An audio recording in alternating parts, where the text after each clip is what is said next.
اور یہ سوچ بھی اللہ تعالیٰ نے میرے دل میں ڈالی اور میرے ذمے کام لگا دیا.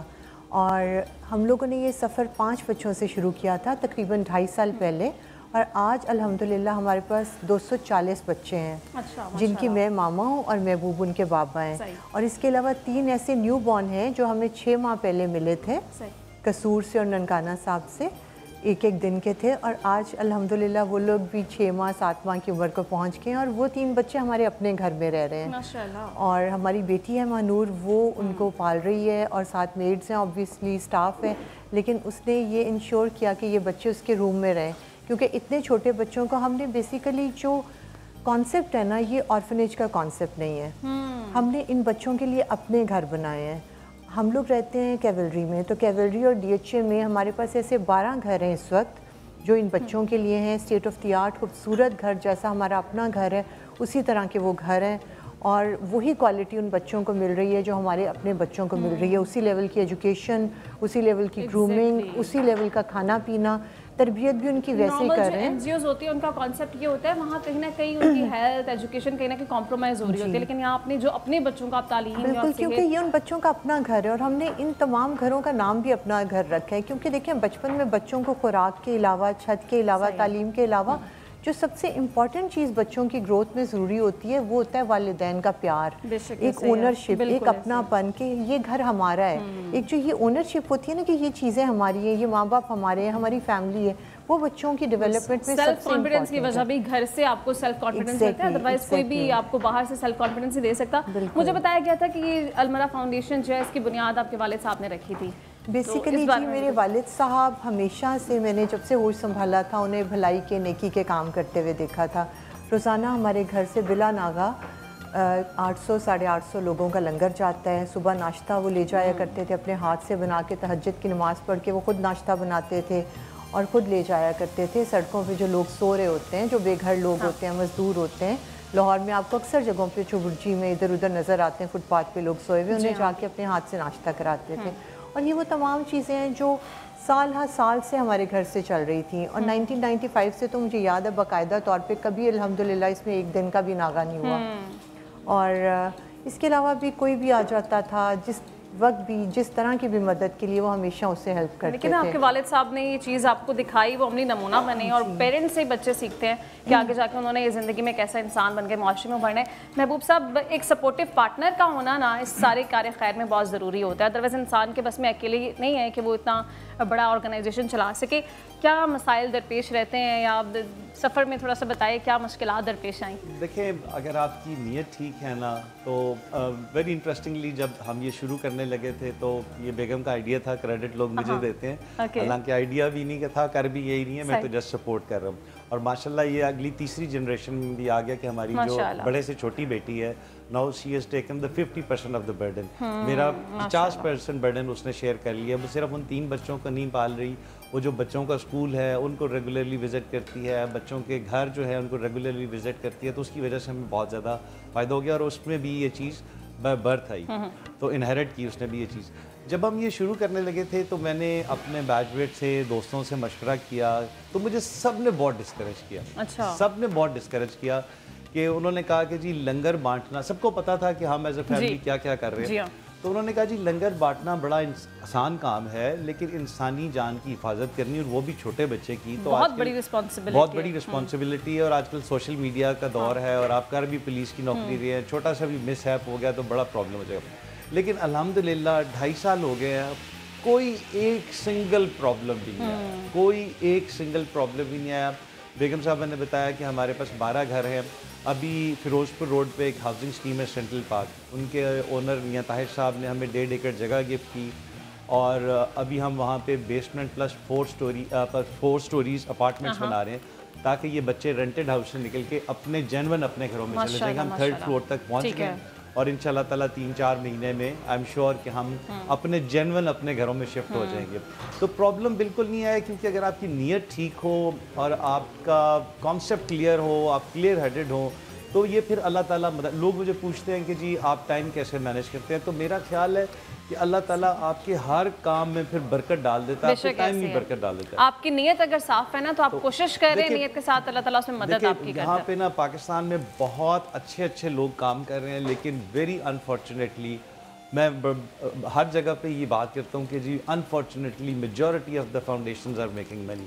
جو واضح فرق ہے، ہم جہاں کہیں بھی جائیں، ہم پبلکلی ایک بات کہتے ہیں کہ جی آپ ہمیں 1 روپیہ دے رہے ہیں یا نہیں دے رہے، کوئی بھی شخص آ کے ہماری فاؤنڈیشن کو آڈٹ کر سکتا ہے۔ جتنے بھی آرگنائزیشنز ہیں میجورٹی اچھا کام بھی کر رہے ہیں، بہت اچھا کام کر رہے ہیں، لیکن میجورٹی آف دی آرگنائزیشنز نے اپنے چیئر پرسن کے لیے تو ہیوی سیلری رکھی ہوئی ہے، کوئی گاڑی رکھی ہوئی، نان پروفیٹیبل آرگنائزیشن اس طرح سے نہیں ہے جو کہ این جی او کا کام ہے۔ ہم نے یہ طے کیا کہ ہم پہ 1 روپیہ بھی حرام ہے، بالکل نو تو صوفیہ جی آپ سے میرا ایک سوال ہے، قطع کلامی کی معذرت، میرا سوال آپ سے بھی ہوگا یہ، لیکن پہلے صوفیہ جی سے میں اس کا جواب دینا چاہوں گی کہ 10-12 گھروں کو مینیج کرنا ہے، خاتون کے لیے یہی ذمہ داری بڑی ہوتی ہے کہ وہ ایک گھر کو پورا مینٹین کرے اور اس کا ایڈمنسٹریشن دیکھنا، آرگنائز کرنا ہر چیز، پھر 10-12 گھروں کو دیکھنا، پھر ماشاءاللہ اپنے 4 بچوں کو دیکھنا، کہ مشکل نہیں ہوتا آپ کے لیے؟ پھر بچے کمپلین نہیں کرتے کہ ماما نے ہمیں تو نہیں کہیں کمپرومائز کر دیا ہے؟ مجھے لگتا ہے کہ دیکھیں جب آپ ایک کام کا ذمہ اٹھا لیتے ہیں اور اللہ تعالیٰ آپ کے ذمہ کام لگا دیتا ہے تو پھر وقت میں برکت آ جاتی ہے، پھر ہر چیز میں برکت آ جاتی ہے۔ پہلے چند سال پہلے تک اپنا ایک گھر اور 4 بچے مینیج کرنا سم ٹائمز مشکل لگتا تھا، تھکاوٹ ہو جاتی تھی، آپ ایگزرشن فیل کرتے ہیں، لیکن آپ یقین کرو کہ جب سے اللہ تعالیٰ نے یہ کام ذمہ لگایا ہے اور یہ بچے ہماری زندگی میں آئے ہیں، اتنی آسانیاں آ گئی ہیں زندگی میں، وقت میں اتنی برکت آ گئی ہے۔ نہ صرف میرا وقت بلکہ محبوب کا، پہلے یہ آفس سے آیا کرتے تھے تو آتے ساتھ ہی کہتے تھے تھک گیا ہوں، بس شور نہ ہو، لائٹس آف کر دیں، مجھے تھوڑا نیپ لینا ہے۔ آپ یقین کرو اب جب سے یہ کام شروع ہوا ہے، محبوب آتے ہیں اور اس طرح سے انرجیٹک ہوتے ہیں، پھر آ کے ان بچوں کے ساتھ ٹائم اسپینڈ کرنا، فاؤنڈیشن کے ڈفرینٹ کام کرنے، تو مجھے لگتا ہے کہ یہ صرف جو ہے نا آپ کے اندر ایک انرجی کا ذریعہ اللہ تعالیٰ ڈال دیتا ہے، اور وقت میں ایسی برکت آ جاتی ہے کہ یہ سب کچھ کر کے بھی اب ہم انرجیٹک رہتے ہیں، ہم اب خوش رہتے ہیں اور ہمیں کوئی تھکاوٹ فیل نہیں ہوتی الحمدللہ۔ اور ویسے بھی ایک فیکٹ ہے اگر آپ کوئی اچھے کام کر رہے ہیں تو اس کی پازیٹیو انرجی آپ کے پاس ویسے ڈبل ہو کے آ رہی ہے۔ اب ہماری پوری فیملی ہمیں اس میں سپورٹ کری ہے، میں اکیلے یہ کام نہیں کری، محبوب ساتھ سپورٹ کر رہے ہیں، پھر آبویسلی بچے ہمارے، جیسے بیٹی ہے 2nd نمبر والی، وہ بہت زیادہ، اس نے 50% آف دا برڈن اس نے شیئر کیا ہوا ہے، پھر بڑی بیٹی ہے وہ بھی یونیورسٹی گوئنگ ہے ماشاءاللہ، تھوڑا بہت وہ بھی کبھی ہیلپ کرا دیتی ہے، بیٹے ہیں چھوٹے ہیں لیکن ان کو بھی کہیں نہ کہیں اپنے اپنے لیول پہ وہ بھی ہمیں سپورٹ کرتے ہیں۔ چھوٹا بیٹا ہمارا 7 ایئرس کا ہے، اس کو شروع میں تھوڑی سی انسیکیورٹی ہوئی تھی کہ میری ماما کو یہ سب ماما کیوں کہہ رہے ہیں نا، لیکن پھر آہستہ آہستہ اس کا اتنا زیادہ ان بچوں کے ساتھ ایک پیار اور ایک رشتہ ڈیولپ ہو گیا کہ اکثر ویکینڈز پہ وہ ان کے لیے خود کچھ نہ کچھ بنواتا ہے۔ یہ چیز آپ نے ان کے اندر ڈیولپ کیا ہے، یہ آپ نے ان کے اندر ڈالی ہے۔ محبوب صاحب آپ سے بھی میں جانوں گی کہ اتنی ہیکٹک جاب کے ساتھ آپ کیسے یہ ساری چیزیں مینیج کرتے ہیں۔ ڈاکٹر صاحب آپ کی اجازت سے بھی بریک پہ جاتے ہیں، پھر انشاءاللہ موضوع کی طرف بھی آتے ہیں۔ ناظرین let's take a break, stay with اس۔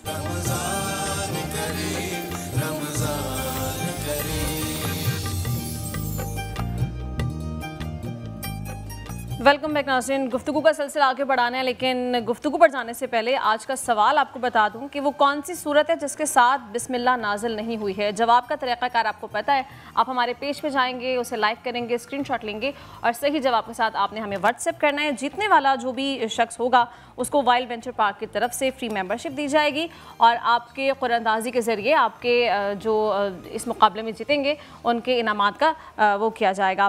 ابھی ناظرین گفتگو کی طرف ایک دفعہ بیٹھتے ہیں۔ ڈاکٹر صاحب آپ کو شامل گفتگو کر لیں، آج کے موضوع کے حوالے سے خشوع و خضوع والی نماز اور اس کی اہمیت پر بات کرنی ہے۔ سب سے پہلے تو ڈاکٹر صاحب بتا دیں کہ خشوع و خضوع والی نماز کیا ہے، کس نماز کو کہا گیا ہے کہ یہ خشوع و خضوع والی نماز ہے؟ بسم اللہ الرحمن الرحیم۔ دیکھیے 2 چیزیں اس میں، پہلی بات ہے نماز، پھر ہے خشوع و خضوع۔ نماز کے حوالے سے ہمیں بالکل بخوبی اندازہ ہے کہ اللہ تعالیٰ نے اس کو فرض عبادت کے طور پر قرار دیا ہے اور مختلف عبادات کو اللہ تعالیٰ نے فرض قرار دیا ہے۔ آج زندگی میں ایک بار فرض ہے جب آپ صاحب استطاعت ہیں، روزے ہیں 1 سال بعد آنے ہیں، زکوٰۃ ہیں 1 سال کے بعد نصاب ہے، لیکن نماز ایسا فرض ہے جو آپ نے ایک دن میں 5 مرتبہ ضرور ادا کرنا ہے۔ اور نماز کو اللہ تعالیٰ نے اور نبی کریم علیہ السلام کی حدیث مبارکہ نے ایک مسلمان اور کافر کے درمیان فرق کرنے والی عبادت کے طور پر بیان کیا ہے، اور اللہ تعالیٰ نے قرآن پاک میں متعدد مقامات پر نماز کو حکم دیا۔ اور نماز ایسی عبادت ہے، اس کی فضیلت کا اندازہ یہاں سے بھی لگانا ہے کہ بہت سارے احکامات اللہ تعالیٰ نے نبی کریم علیہ السلام پر جب نازل فرمائے اس امت کے لیے.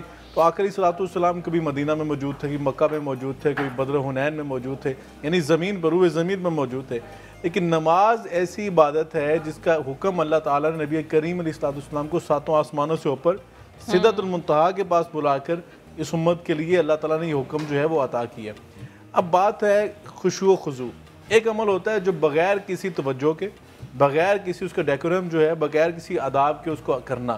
ایک ہے اس کو آداب کے ساتھ ملوز خاطر لانا, اور جو اس کا اصل جو اس کی ریکوائرمنٹ ہے اس کے مطابق ادا کرنا, دونوں کے اندر فرق ہے. اب نماز کے حوالے سے اگر بات کی جائے تو آپ نے انٹرو کے اندر وہ آیت کا ترجمہ بھی پڑھا, 18ویں پارے کی سورۃ المومنون کی پہلی آیت ہے, قد افلح المؤمنون الذین هم فی صلاتہم خاشعون.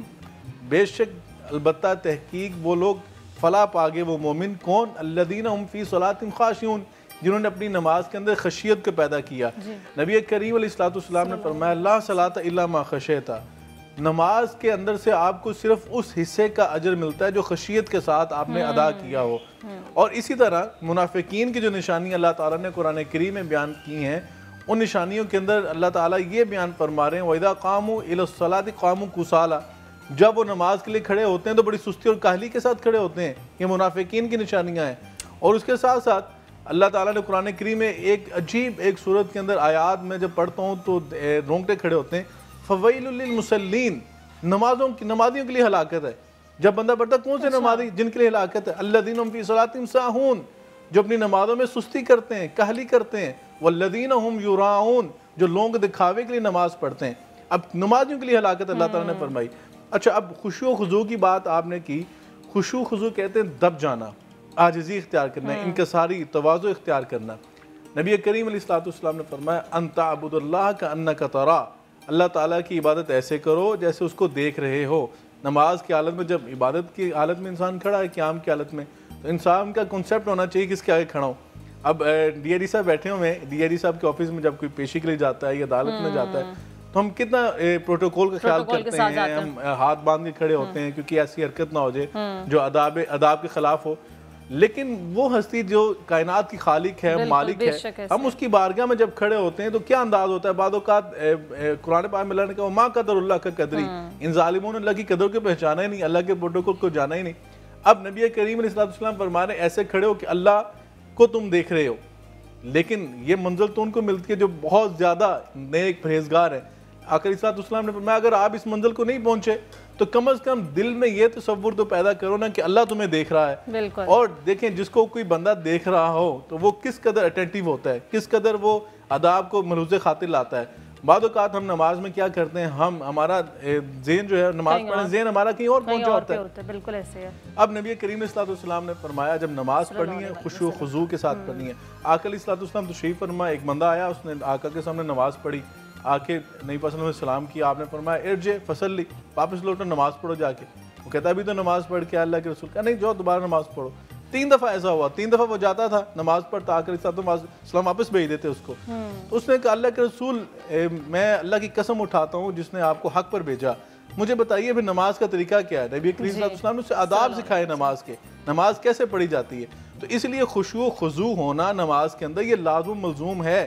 اور نبی کریم صلی اللہ علیہ وسلم نے فرمایا صلو کما رأیتمونی اصلی, نماز ایسے پڑھو جیسے تم نے مجھے نماز پڑھتے ہوئے دیکھا. ہمارے بعض لوگ ظاہری حالت پر نبی کریم صلی اللہ علیہ وسلم کی ہم اختلافات میں چلے جاتے ہیں, ہاتھ کہاں باندھے تھے, ہاتھ نیچے باندھے تھے, اوپر باندھے تھے, ہاتھ چھوڑے تھے, رفع دین کیا تھا نہیں کیا تھا. لیکن محدثین کہتے ہیں اس کا اصل مقصد یہ ہے کہ نبی کریم علیہ السلام کس خشوع و خضوع کے ساتھ, کس عاجزی اور انکساری کے ساتھ نماز پڑھتے تھے. کانسیپٹ ہے نا, اس کو بڑا مس یوز بھی کیا جاتا ہے. ڈاکٹر صاحب میں اس پہ بھی آپ سے رہنمائی لوں گی کہ وہ لوگ جو کسی کو یہ کہہ کے نماز چھوڑ دیتے ہیں کہ جی ہم دل سے پڑھیں گے یا یہ تو بس ایسے سر سے اتار رہے ہیں, اس سے بہتر ہے پڑھے ہی نہ, تو اس پہ بھی بات کریں گے. لیکن محبوب صاحب اب نماز کا ذکر ہو رہا ہے تو دنیاوی تعلیم کے ساتھ ساتھ دینی تعلیم بھی بہت ضروری ہے. تو ماشاءاللہ اتنے بچوں کی تربیت کا بیڑا آپ لوگوں نے اٹھایا ہوا ہے, تو ان کے ساتھ ساتھ ان کی کیریئر کاؤنسلنگ کے ساتھ ساتھ دنیاوی تعلیم کے ساتھ ساتھ دینی تعلیم کے اوپر بھی توجہ دی جا رہی ہے. جی میڈم بالکل, الحمدللہ فاؤنڈیشن کا جو اپنا سکول ہے المیرا گرامر سکول, یہ بچے سارے وہاں پہ پڑھنے جاتے ہیں, آل 240, اور ایوننگ میں یہ قذافی اسٹیڈیم میں جاتے ہیں اور ڈفرینٹ گیمز کھیلتے ہیں, کوئی کرکٹ کھیلتا ہے, ایکٹیویٹیز بھی رکھی ہوئی ہے. اور ہر گھر میں ہمارے پاس ایک ایسا گھر بھی ہے جس میں 20 کرسچن بچے بھی رہ رہے ہیں. تو جس طرح ہمارے ہر گھر میں قاری صاحب آتے ہیں, ہر گھر میں قاری صاحب آتے ہیں, اور باقاعدہ وہ قرآن پاک ترجمے کے ساتھ پڑھاتے ہیں.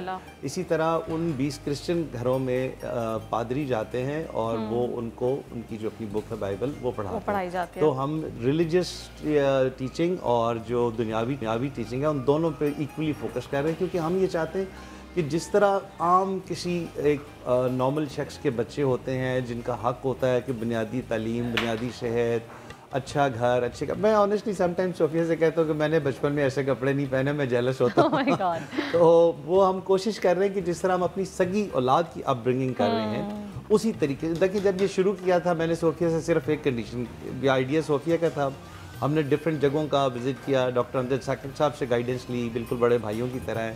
تو میں نے صوفیہ سے ایک کمٹمنٹ لی تھی، میں نے کہا یار میرے ساتھ ایک کمٹمنٹ کرو کہ جس طرح اپنے 4 بچوں کو پال رہے ہیں نا، یہ بھلے 4 ہوں، 10 ہوں، 20 ہوں، 250 ہوں، 2500 ہوں. بہت مشکل کام ہے، لیکن آپ لوگوں نے ماشاءاللہ اس کو بڑی خوش اسلوبی کے ساتھ آپ لوگ کہہ رہے ہیں. وہ بس ہال مارک یہی ہے کہ الحمدللہ یہ بچے ہمارے ساتھ اسی طرح اٹیچڈ ہیں جیسے ہم ان کے سگے والدین ہیں، اور ہم ان کو اسی طرح سے لک آفٹر کر رہے ہیں جیسے ہمارے وہ سگی اولاد ہے. ماشاءاللہ. اچھا صوفیہ جی یہ بتائیے گا کہ بچوں کی تربیت تو جاری ہے ماشاءاللہ، بڑے اچھے طریقے سے کی جا رہی ہے، ان کو کب تک آپ لوگوں نے اپنی کسٹڈی میں رکھیں گے، اور پھر ان کے آگے فیوچر کے حوالے سے کوئی پلاننگ، بعد میں ان کا کیا ہوگا، اس حوالے سے بھی کوئی پلاننگ آپ لوگوں نے کر رکھی ہے؟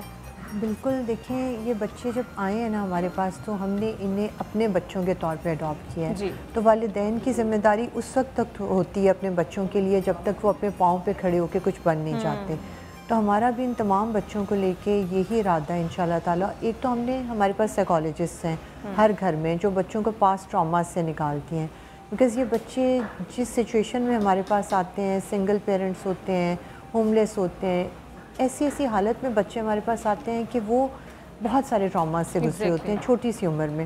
ہمارے پاس جو سائیکالوجسٹ ہیں وہ ان کی مینٹل ہیلتھ پہ کام کرتی ہیں، انہیں نارمل لائف کی طرف واپس لے کے آتے ہیں تاکہ جب وہ بڑے ہوں اور گرو کریں، اسٹڈی کریں اور وہ ایک پروفیشنل لائف میں جائیں تو ایک نارمل ہیلدی انسان والی زندگی گزاریں، بجائے اس کے کہ اپنے پاس ٹراماز کو ساتھ لے کے چلیں.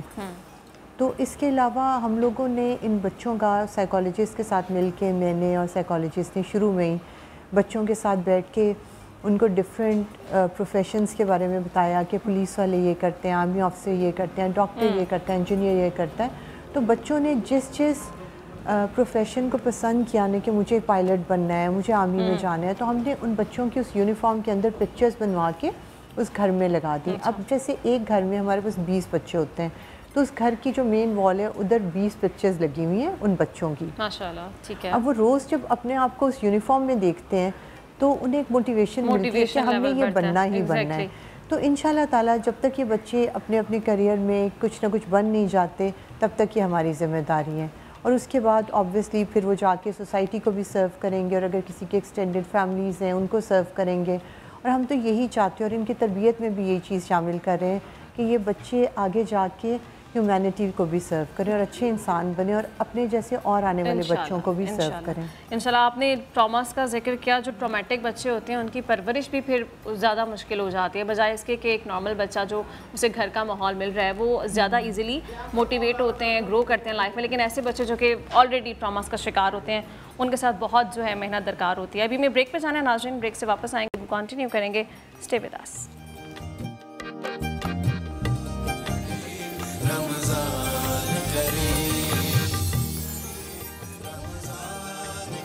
ویلکم بیک ناظرین. گفتگو کا سلسلہ کنٹینیو آگے کرنا ہے، لیکن گفتگو پہ جانے سے پہلے آپ کو بتا دیں کہ نیلسن پینٹس رنگ زندگی کا جو کہ آپ کو ایکسٹرا 25% مائلیج فراہم کر رہا ہے، اس کے توسط سے کمپٹیشن بھی ہم ہیلڈ کروا رہے ہیں. آج لاسٹ ڈے ہے اس کمپٹیشن میں حصہ لینے کے لیے. آپ نے کرنا یہ ہے کہ اپنی 1 سے 2 منٹ کی کوئی نعت کی ویڈیو بنا کے ریکارڈ کرنی ہے اور آپ نے ہمیں اس نمبر پہ سینڈ کرنی ہے. نمبر آپ کے اسکرین پر ہے 032492000124، اور اس کے تھرو آپ کو سلیکٹ کیا جائے گا، شارٹ لسٹ کیا جائے گا، اور جو لوگ اس کمپٹیشن کا حصہ بنیں گے اور جیتیں گے قرآن اندازی کے تھرو ان کو نیلسن پینٹس کی طرف سے بہت سارے انعامات دیے جائیں گے. تو ابھی آپ ویڈیو بنائیں اور کل سے انشاءاللہ ہمارے مقابلے کا باقاعدہ آغاز بھی ہو رہا ہے. ناظرین، محبوب صاحب اور صوفیہ جی کو جلدی بھی ہے، آپ لوگوں نے کمٹ کیا ہوا ہے بچوں کے ساتھ افطار کرنی ہے.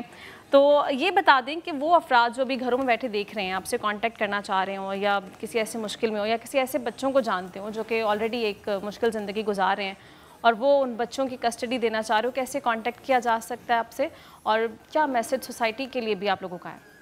میڈم دیکھیں، ہماری فاؤنڈیشن کی اپنی ویب سائٹ ہے، فیس بک پہ ہیں، انسٹا پہ ہیں، وہاں پہ جا کے لوگ، وہاں پہ ہمارے جو سٹاف ہے ان کے کانٹیکٹ نمبرز بھی اویلیبل ہیں، تو وہاں پہ ہمارے اکاؤنٹ نمبرز بھی اویلیبل ہیں. میں تمام لوگوں سے یہ کہتا ہوں کہ وہ پہلے آئیں، ایک دفعہ دیکھیں کہ ہم کس لیول پہ کام کر رہے ہیں، کس محبت سے اور کس جذبے سے بچوں کو پال رہے ہیں.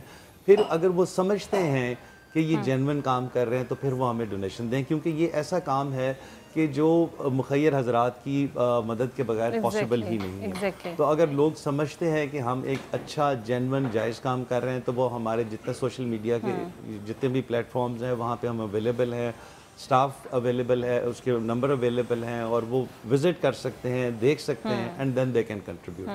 اس کے علاوہ پیغام میڈم یہ کہ دیکھیں ساری دنیا میں ریسیشن ہے، ساری دنیا میں ریسیشن ہے. ہم ہر چیز گورنمنٹ پہ ڈال دیتے ہیں، جی گورنمنٹ یہ نہیں کر رہی، گورنمنٹ یہ نہیں کر رہی. اب اس وقت پاکستان میں سٹیج یہ ہے کہ ہر بندے کو اپنے گریبان میں جھانک کے دیکھنے کی ضرورت ہے کہ میں کیا کر رہا ہوں. میں ایک ٹریننگ کالج ہے اس کا کمانڈنٹ ہوں. میں اپنی ٹریننگ سے جب بات کرتا ہوں تو میں یہ کہتا ہوں کہ رات کو سونے سے پہلے صرف 10 سیکنڈ کے لیے اپنی سیلف اسیسمنٹ کر لیں کہ آج سارے دن میں نے کیا کیا. اگر آپ کو ضمیر مطمئنہ نیند آتی ہے تو سو جائیں، اگر آپ سمجھتے ہیں میں نے غلط کیا تو اگلے دن اس کو رپیٹ نہ کریں.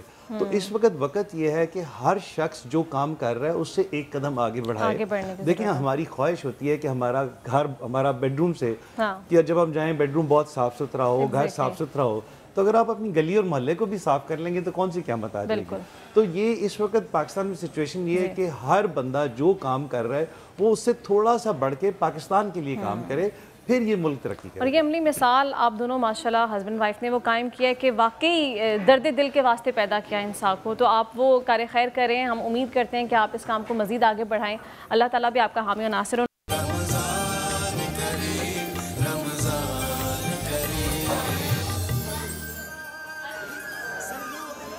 ویلکم بیک ناظرین، گفتگو کا سلسلہ آگے بڑھاتے ہیں. ابھی بریک کے بعد ڈاکٹر محمد حسنین صاحب بھی ہمیں جوائن کر چکے ہیں. السلام علیکم ڈاکٹر صاحب، ویلکم. ڈاکٹر صاحب آج ہم بات کرنے جا رہے ہیں کہ خشوع و خضوع والی نماز کیا ہے اور دین اسلام میں نماز کی کیا اہمیت بتائی گئی ہے. ابھی ڈاکٹر صاحب سے بھی گفتگو جا رہی تھی. آپ سے میرا یہ سوال ہے کہ خشوع و خضوع والی نماز کا حکم تو دے دیا گیا ہے، لیکن خشوع و خضوع پیدا کس طرح سے کیا جائے اور کیسے پتہ چلے گی کہ یہ خشوع و خضوع والی نماز تھی جو ہم نے ادا کیا؟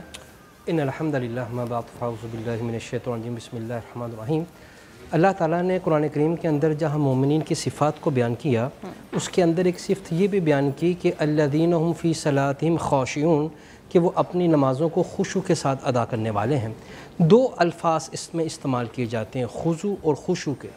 علماء نے یہ بات لکھی ہے کہ نماز کو اس کی تمام شرائط کے ساتھ ادا کرنا خشوع اور خضوع کے مطابق ہے.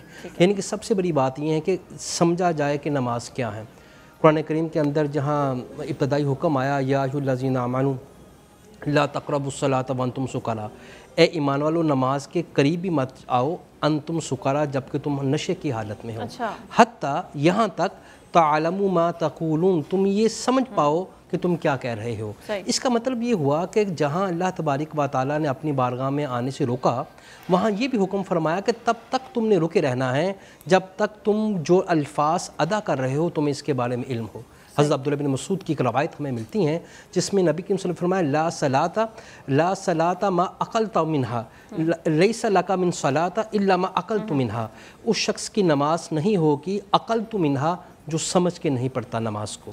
اسی طرح ایک حدیث میں اور آتا ہے نبی صلی اللہ علیہ وسلم نے فرمایا لا صلاۃ الا بحضور القلب، اس شخص کی نماز نہیں ہوتی جو دل کی توجہ کے ساتھ نہیں پڑھتا. اچھا، اس سے ہمیں یہ پتہ چل گیا کہ نماز کو اس کی تمام تر ارکان اور تعدیل ارکان کے ساتھ ادا کرنا چاہیے. ابھی آپ کا وہ سوال کہ وہ کیسے پیدا ہو، جس طرح جبریل امین کے بارے میں آتا ہے کہ نبی صلی اللہ علیہ وسلم کے پاس آئے اور آپ سے سوال کی، جس کو جبریل حدیث کہا جاتا ہے، بڑی مشہور و معروف حدیث ہیں. حضرت عبداللہ بن عمر اس کے راوی ہیں کہ آپ نے کچھ سوال کیے انسانی شکل میں آ کے. اس میں ایک سوال یہ بھی کیا کہ یا رسول اللہ آپ بتائیں کہ احسان کیا ہے. تو فرمایا تو اللہ کی عبادت اس طرح کرے کہ تو اللہ کو دیکھ رکھا ان ترا، اگر تو یہ نہیں کر سکتا تو کم از کم تمہیں یہ احساس ہو کہ اللہ تعالیٰ تمہیں دیکھ رہا ہے. علماء نے اس کا بہت آسان حل بتایا ہے، وہ یہ ہے کہ انسان جب نماز ادا کرے تو بالکل اس طرح ادا کرے جس طرح کچا حافظ پڑھ رہا ہو نماز. اسے ڈر ہوتا ہے کہ ایک ایک لفظ کہیں مجھ سے چھوٹ نہ جائے. تو وہ خشوع اور خضوع والی نماز ہو کہ وقت پر ادا کی جائے، تمام ارکان کے ساتھ ادا کی جائے اور توجہ نماز کی طرف ہو اللہ تعالیٰ کی طرف. اچھا ڈاکٹر صاحب آپ یہ بتا دیجئے کہ کچھ شرائط ہیں مکمل تکمیل والی نماز کے، اس میں ایک شرط یہ بھی ہے کہ آپ باوضو ہونے چاہیے، پاک صاف جگہ کا انتخاب ہونا چاہیے، کپڑے آپ کے صاف ستھرے ہونے چاہیے، لیکن ہمارے یہاں مقامی افسوس ہے کہ ان چیزوں کو میں بہت غفلت برتی جاتی ہے. ایسے لوگوں کے بارے میں کیا کہا گیا ہے؟ اور کچھ لوگ یہ بھی کرتے ہیں کہ جی وضو کیا ہے اذان ظہر کے وقت اور اذان نماز مغرب بھی اسی سے ادا ہو رہی ہے، کیا یہ ٹھیک ہے؟ بسم اللہ الرحمن الرحیم. یقیناً بڑے اہم سوالات ہیں دونوں جو آپ نے کیے ہیں. پہلی بات تو یہ ہے کہ نماز کے ارکان کو نبی کریم علیہ الصلوۃ والسلام نے بڑی وضاحت کے ساتھ بیان کر دیا. قیام بھی نماز کا حصہ ہے، رکوع بھی نماز کا حصہ ہے، سجدہ بھی نماز کا حصہ ہے، تشہد بھی نماز کا حصہ ہے. یہ تمام اراکین کو پورا کرنا نماز کے لیے بے حد ضروری ہے. اس سے پہلے وضو ہونا، باوضو ہونا، وضو کے بھی ارکان جو ہیں وہ بتائے گئے ہیں کہ کس طرح وضو کرنا ہے، اس کی شرائط بھی بتائی گئیں. تو یقیناً ایک مسلمان کے لیے تو فرمایا ہے کہ جو پہلی وحی کے بعد دوسری وحی اللہ تعالیٰ کے پیارے حبیب جناب محمد رسول اللہ صلی اللہ علیہ وسلم پہ نازل ہو رہی ہے، وہ یہی ہے نا، وَثِيَابَكَ فَطَهِّرْ. آپ نے اپنے کپڑوں کو پاکیزہ رکھنا ہے، آپ نے طہارت کا خیال کرنا ہے. بعض اوقات بڑی شرم کا مقام ہے کہ بعض اوقات لوگوں کو جب کہا جاتا ہے نماز کی طرف آئیں تو وہ آگے سے کہتے ہیں کہ کپڑے ہمارے پاک نہیں ہیں. تو وہ کیسا مسلمان ہے جو پاکیزگی کا خیال نہیں کرتا؟ یقیناً باوقت نماز پڑھنا بر وقت، کیونکہ نبی کریم صلی اللہ علیہ وسلم نے فرمایا کہ اللہ تعالیٰ کے یہاں سب سے افضل اعمال میں سے بہترین عمل یہ ہے کہ الصلاۃ علی وقت، یا نماز کو اس کے وقت پہ ادا کیا جائے. اور دوسری چیز جو ہے نماز میں خشوع و خضوع کے حوالے سے بھی دیکھیں باوضو بھی ہونا چاہیے، کپڑوں کی پاکیزگی بھی خیال ہونا چاہیے. پھر یہ کہ تعبد اللہ کأنک ترا، اللہ کو جس طرح بندہ دیکھ رہا ہے. نہیں یہ کیفیت نہیں آتی تو اللہ تعالیٰ آپ کو دیکھ رہا ہے، یہ کیفیت تو انسان پیدا کرے. اور دوسرا اس میں ڈاکٹر صاحب بھی فرما رہے تھے یقیناً نماز ہم نے جب پڑھنی ہے، ہمارے بہت سارے لوگ جو ہیں ہم کہتے ہیں کہ جب عرب کے لوگوں کو ہم دیکھتے ہیں، میں شریف میں تراویح کی ویڈیو سامنے آتی ہے، ہم اکثر دیکھتے ہیں ان کا آنسو جاری ہوتی ہیں آنکھوں سے. تو ہم یہاں پہ ایسی کیفیت کیوں پیدا نہیں ہوتی؟ یہاں پہ تو وہ آپ دیکھ رہے ہوتے ہیں ایک ٹرین چل رہی ہے، بس ختم کرنے، سپارے ختم کرنے، زکوٰۃ کو پورا کرنا. ایسا نہیں ہے. نبی کریم علیہ الصلوۃ والسلام کے بارے میں حضرت حذیفہ فرماتے ہیں کہ نبی پاک صلی اللہ علیہ وسلم کے ساتھ میں نے نماز پڑھی. نماز کیسے پڑھتے ہیں؟ نبی پاک صلی اللہ علیہ وسلم لمبی لمبی نماز پڑھتے، حتیٰ کہ فجر کی نماز کے بارے میں آتا ہے کہ پہلی رکعت میں 100 آیات کی تلاوت کرتے، دوسری رکعت میں کم از کم 60 آیات کی تلاوت کرتے. اور کیسے پڑھتے کہ نبی پاک صلی اللہ علیہ وسلم ایک ایک آیت کر کے رکتے. اور کیونکہ آپ کے اوپر قرآن پاک نازل ہو رہا ہے تو آپ سے زیادہ مفہوم سمجھنے والا کون ہے؟ آپ تو سمجھانے والے. تو ہمارے لیے لازم یہ ہے کہ قرآن پاک کا ترجمہ کم از کم تو آنا چاہیے. نہیں آتا نماز کا ترجمہ تو پڑھے نا کم از کم. نبی کریم صلی اللہ علیہ وسلم نے فرمایا کہ اللہ تعالیٰ نے فرمایا کہ میں نے نماز کے 2 حصے رکھے ہیں، 50% کیا ہے، آدھا بندوں کے لیے، آدھا اپنے لیے. اب جب بندہ پڑھتا ہے الحمدللہ رب العالمین، اللہ کی تعریفیں کر رہا ہے، الرحمن الرحیم اللہ کی صفات کو بیان کر رہا ہے، مالک یوم الدین اللہ کی صفات بیان، آگے جا کے ایاک نعبد و ایاک نستعین اہدنا الصراط المستقیم. انسان اپنے لیے مانگ رہا ہے، اللہ تیری عبادت کرتے ہیں، تجھ سے مدد مانگتے ہیں، تجھ سے سیدھا راستہ جو ہے وہ طلب کر رہے ہیں، ہمارے پہ انعامات فرمائے جس نے تو نے اپنے نیک بندوں پہ انعامات فرمائے. تو 50% چل رہا ہوتا ہے. لیکن کتنی بدقسمتی کا عالم یہ ہے کہ ہمیں نماز کا علم ہی نہ ہو. جو چیز ہم نے 5 دفعہ سارا دن کرنی ہے. نبی پاک صلی اللہ علیہ وسلم کا معمول یہ تھا کہ آپ رحمت کی آیات آتی ہیں تو اللہ سے رحمت طلب کرتے، رک رک کے اللہ سے رحمت طلب کی جاتی. جہاں پر اللہ کی سختی کا ذکر ہوتا تو اللہ کے حبیب جو ہیں وہ اپنی امت کے لیے اللہ سے سوال کرتے بخشش کا، مغفرت کا. اور ایک آیت کے بارے میں حضرت حذیفہ فرماتے ہیں کہ نبی پاک صلی اللہ علیہ وسلم جو یہاں پر جب آئے، میں ان تعذبہم فإنہم عبادک، اے اللہ اگر یہ تیرے بندے ہیں، اگر تو انہیں عذاب دے تیرے بندے ہیں، وإن تغفر لہم اگر تو انہیں بخش دے فإنک انت العزیز الحکیم، اللہ تعالیٰ تو غالب ہے، حکمت والا ہے. تو وہاں پہ بار بار اللہ کے رسول ان آیات کو دہرا رہے ہیں، جو آنسو جو ہیں وہ آنکھوں سے جاری ہیں، رو رہے ہیں زاروں کے تار. تو نماز کی یہ طریقہ میں سکھایا گیا. اور اسی طرح خود نماز کے قیام کے بارے میں لمبا جو قیام ہے اس کے بارے میں ام المؤمنین سیدہ عائشہ صدیقہ رضی اللہ تعالیٰ عنہا جو ہیں وہ کیا کرتی ہیں، آقا علیہ الصلوۃ والسلام اتنا لمبا قیام کرتے، اتنا طویل پڑھتے کہ آپ معصوم الخطا ہیں، سید الاولین ہیں، سید الآخرین ہیں. تو آپ کے پاؤں مبارک میں ورم آ جاتا، سویلنگ ہو جاتی، سوج جاتے. بعض اوقات پاؤں کی جو پنڈلیاں ایڑیاں ہیں ان سے خون رسنا شروع ہو جاتا. تو ام المؤمنین سیدہ عائشہ صدیقہ رضی اللہ تعالیٰ عنہ جو روایت کر رہی ہیں وہ عرض بھی کرتی ہیں کہ اے اللہ کے رسول صلی اللہ علیہ وسلم، اے میرے سر کے تاج، آپ اتنا لمبا قیام کیوں کرتے ہیں؟ آپ تو معصوم الخطا ہیں، آپ نے لوگوں کی شفاعت کرنی ہے، آپ نے اپنی امت کی، تو آپ اتنا لمبا کیوں قیام کر رہے ہیں؟ تو آقا علیہ الصلوۃ والسلام نے فرمایا کہ افلا ان اکون عبدا شکورا، اے عائشہ کیا میں اس رب کا شکر گزار بندہ نہ بنوں کہ جس نے مجھے در یتیم سے اٹھا کے بدر منیر بنا دیا ہے. آقا علیہ الصلوۃ والسلام نے اپنی سنت، اپنی سیرت ہمیں یہ بتائی ہے کہ نماز جو ہے اس میں خشوع پیدا کرنا، یہی نماز کے اندر سے ہمیں ملنا ہے. لا صلاۃ الا ما خشیت، نماز کے اندر وہی حالت کا اجر ہمیں مل رہا ہے نا جو ہم نے خشوع کے ساتھ پڑھا ہے. اور نبی کریم صلی اللہ علیہ وسلم نے فرمایا سب سے بہترین طریقہ نماز میں خشوع پیدا کرنے کا یہ ہے. حضرت ابو ایوب انصاری جیسے مشہور صحابی جو اس کو روایت کرتے ہیں وہ فرماتے ہیں کہ آقا صلی اللہ علیہ وسلم نے فرمایا کہ نماز کے اندر اپنی موت کو یاد کرو جیسے تم اپنی زندگی کی آخری نماز پڑھے ہو. اگلی نماز نصیب شاید نہ ہو تو جب بندے کے دل میں یہ تصور ہو کہ شاید میری زندگی کی آخری نماز ہو, کس قدر توجہ کس قدر انہماک کے ساتھ اس نماز کو ادا کرے گا. اور صحابہ کرام رضوان اللہ تعالیٰ علیہ مجمعین کا حال یہ ہوتا, نماز تو نماز, وہ آقا علیہ السلام کی جب مجلس میں آپ کی کلاس میں بیٹھے ہوتے کہ ان کے سر ایسے بیٹھے ہوتے تھے سٹل ہو کے جیسے ان کے سروں پہ پرندے بیٹھے ہوئے ہیں کہ ہلیں گے تو پرندے اڑ جائیں گے. تو نماز کے اندر ان کی حالت یہ ہوتی تھی. حضرت علی کرم اللہ وجہ الکریم کے بارے میں آتا ہے, حضرت علی حیدر کرار کے بارے میں, ان کے پاؤں میں کوئی تیر جو تھا وہ پیوست ہو گیا.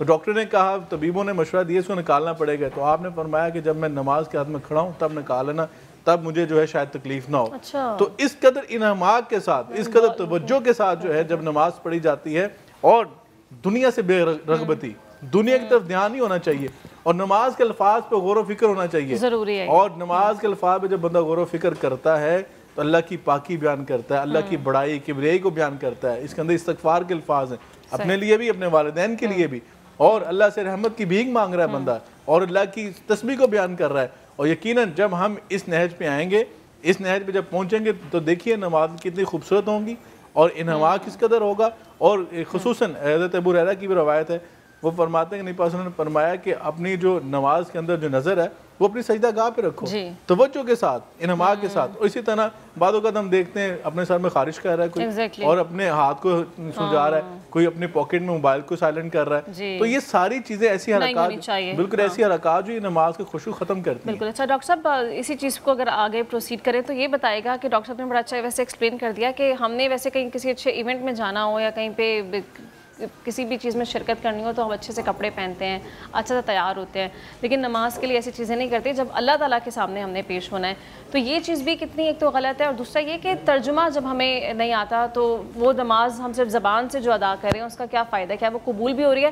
اب یہ کالر ہے, ان سے ایک سوال لے لیتے ہیں, اس کا جواب پھر بعد میں دیجیے گا. جی السلام علیکم. وعلیکم السلام. جی کون بات کر رہے ہیں اور کہاں سے بات کر رہے ہیں؟ میں خرم شہزاد بات کر رہا ہوں میڈم, لاہور سے. میرا سوال علماء کرام سے ہے کہ جو ظہر اور عصر کی نماز ہے اس میں جماعت میں جو امام کے پیچھے تیسری اور چوتھی رکعت میں سورہ فاتحہ پڑھنی چاہیے یا نہیں پڑھنی چاہیے؟ دوبارہ سوال اپنا ریپیٹ کیجیے گا خرم صاحب. سوال میرا یہ ہے کہ ظہر اور عصر کی نماز میں امام کے پیچھے جو ہے وہ تیسری یا چوتھی رکعت میں سورہ فاتحہ پڑھنی چاہیے یا نہیں پڑھنی چاہیے؟ تیسری یا چوتھی رکعت میں سورہ فاتحہ پڑھنی چاہیے یا نہیں پڑھنی چاہیے ڈاکٹر صاحب؟ دیکھیں اس میں جو احناف کی فقہ ہیں, احناف علماء کے نزدیک کسی میں بھی نہیں پڑھنی چاہیے نا. جو امام کی قرات ہیں وہ مقتدی کی قرات ہیں, وہ اس کو خاموش سے سنے گا. اب سوال ہے اس کی آواز تو نہیں آ رہی تو وہ امام کے ہی قائم مقام ہوگا. امام جو نماز پڑھ رہا ہے وہ در حقیقت مقتدی کی ہی نماز ہے. اس کے اندر احناف کی فقہ یہی ہے, اور پاکستان اور بڑے صغیر کے اندر احناف کی فقہ کو زیادہ فالو کیا جاتا ہے.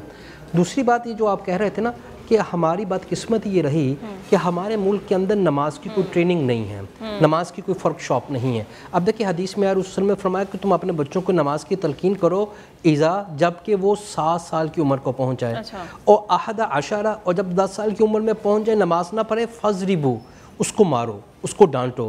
حالانکہ شریعت کے اندر نماز تو نہ 7 سال میں فرض ہو رہی ہیں نہ تو 10 سال میں فرض ہو رہی ہیں. نماز کی فرضیت کا تعلق تو اس کی بلوغت کے ساتھ ہیں. برصغیر پاک و مین میں عمومی طور پر 13-14 سال کے نوجوان کے اوپر نماز فرض ہوتی ہیں. یہ 7 سال ٹریننگ کا ہے, یعنی کہ بچے کو اس سطح پہ تیار کیا جائے کہ وہ خالق کائنات کے سامنے کھڑے ہونے جا رہا ہے. نبی صلی اللہ علیہ وسلم نے فرمایا بہت سے نمازی ایسے ہیں جن کو اپنی نماز میں مشقت کے علاوہ کچھ نہیں ملتا.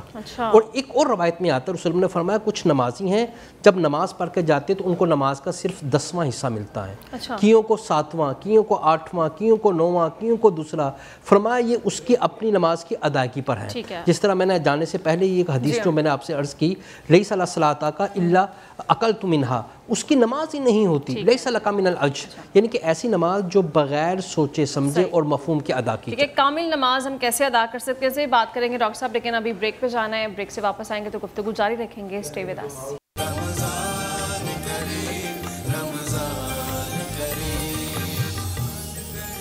ویلکم بیک ناظرین, گفتگو کا سلسلہ جاری ہے اور ابھی ہمارے ساتھ ایک اور کالر موجود ہیں. جی السلام علیکم.